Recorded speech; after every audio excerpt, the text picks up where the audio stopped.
Hello, Lucy. How are you? You doing well today? Good. Well, you know what we're going to do today, don't you? We're going to go over some of our favorite foreign films that we have on DVD and Blu-ray. How does that sound? Well, let's get started. So, in no particular order here. I'm just going to start with some of my favorite foreign films. So let's get right into it. Two kind of classic action films, both by John Woo, starring Chow Yun-fat. Those are, of course, Hard Boiled and The Killer. Both great shoot-'em-up films with a lot of cool, obviously fight scenes, shootout scenes, really cool slow motion, stuff like that. And Chow Yun-fat is absolute badass. So definitely check those out. Another kind of standard entry everybody knows about, the German film, Run, Lola, Run, where it kind of goes through a single event through multiple possibilities or points of view or eventualities. Really well done. Run, Lola, Run, if you haven't seen that. Kind of a really somber and sad film, but nonetheless an amazing one. The film Tsotsi, which I believe means gangster, and it's about this young boy kind of coming up on his own. He's part of a gang. Actually ends up stealing a car, and there's a young baby in the back seat of the car. So he kind of is confronted with this and has to weigh within himself what he's going to do. Is he going to take care of the baby and do the right thing, or is he going to continue being a gangster and not caring and take that route? So it's really kind of a struggle within himself. A great performance by this main actor. A great soundtrack to this movie, and an emotionally devastating film, but an amazing film. I mean, I enjoyed this movie so much. I've watched it several times now. Never gets. I mean, it's always good. So let's see. Another rather emotionally devastating film, but nevertheless a good one. The New Zealand film Once Were Warriors.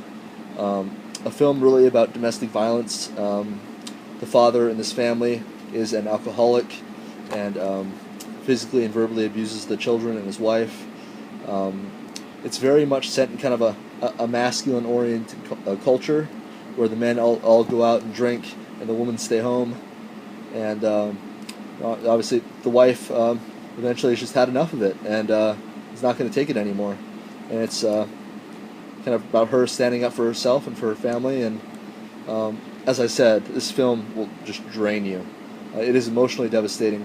There are a few things that happen in this film that you do not see coming, and it's not. In most films, there are kind of boundaries where you'll anticipate what will happen, but it won't be anything too bad.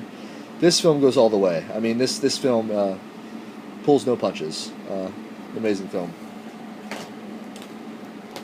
Okay, one I really enjoyed by director Michael Haneke, who's done several films. Funny Games, Caché, I believe he did. He's done many films.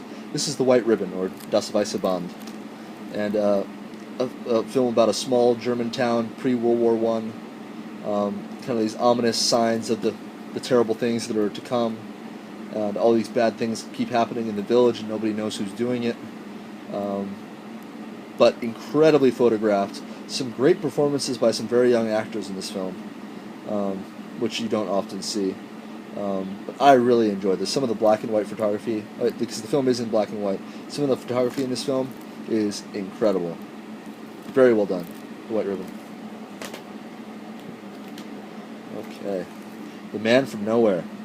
This is a cool kind of new age action film. I believe it's Korean. An amazing film. I mean, the main actor in this film is incredible. I think I've seen him in a few other things. I think he was in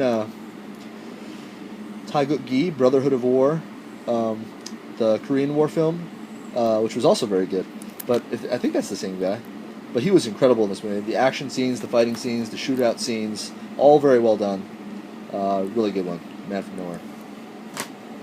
Another really cool recent Asian action film, The Raid Redemption. The tagline there: one ruthless crime lord, 20 elite cops, 30 floors of hell, which is pretty much sums up the entire movie. I mean, it's essentially this apartment complex has gotten taken over by this crime lord, and it's filled with drug dealers and drug users and criminals of every sort, and basically the cops have to go through all 30 floors of this apartment building to get to the top where the boss is. So it's basically just them fighting through 30 floors of bad guys. Some great action sequences, great shootouts, again, great martial arts, fist fights. Really cool vibe to this movie. It's kind of has like a Die Hard type feel, but with a little like more epic or larger action scenes. Very interesting. I really like that. Okay, a film I've talked about before, but nonetheless deserves the hype. This is Bullhead. Got nominated for Best Foreign Language Film, 2012, I believe. Did not win, but is an amazing film. Really a film about masculinity. It is a Belgian film, and Matthias Schoenaerts, I believe is how you say this gentleman's name, the actor, did a great job in this movie. I mean, he just is pitch perfect for the role. And just kind of a slow film, but the photography is great, the acting is great, really good story, and Lucy definitely agrees with me. So check out Bullhead. Alejandro Jodorowsky film, Santa Sangre. This probably came out in the late 80s or so, mid-late 80s. Hallucinatory brilliance, says Peter Travers, and that's a great way of putting it. This movie will take you off guard like no other. I mean, there is some crazy stuff in this film. It's about a traveling circus and a boy whose mother and father work in the circus. I won't give away much of the rest of the story or the ending. Suffice it to say that there is some very odd stuff in this film. Just like Jodorowsky's one of his other films, El Topo, it utilizes really themes of kind of humanity through people that have disabilities and things like that. There are many people in the film that are amputees or don't have arms or legs, and in many cases you'll have a person that doesn't have any arms have someone who doesn't have any legs on their back, and they'll work together and things like this. Very interesting, very out there, very artsy, very kind of 80s artsy, but a great film, visually spectacular, some great concepts in this film. You can tell a ton of work went into it, just like El Topo, just like Holy Mountain, all of his movies. In a way, a visual masterpiece, although it has some head-scratching moments where you don't really know what's going on, but a great film. One I'm just going to breeze through because everybody knows about this. Amélie, one of my favorite kind of feel-good foreign films. Some great photography in this. Great music. Great performance by that main actress, Audrey Tautou, I believe her name is. Just a really great film. You can watch this movie over and over. What else do we have here? Is there anything I haven't shown yet? Oh, yes. The Lives of Others. A great film that came out in the last few years about kind of the security state in Germany in the 50s and 60s following World War II. Rather in East Germany. Obviously, the West was controlled by the West. But East Germany and the security state that was in place there, and how kind of journalists and artists were being watched by the government for fear of being insurrectionists and plotting against the government. Just a really good thriller in the sense that there's some great dialogue, great acting, a great story.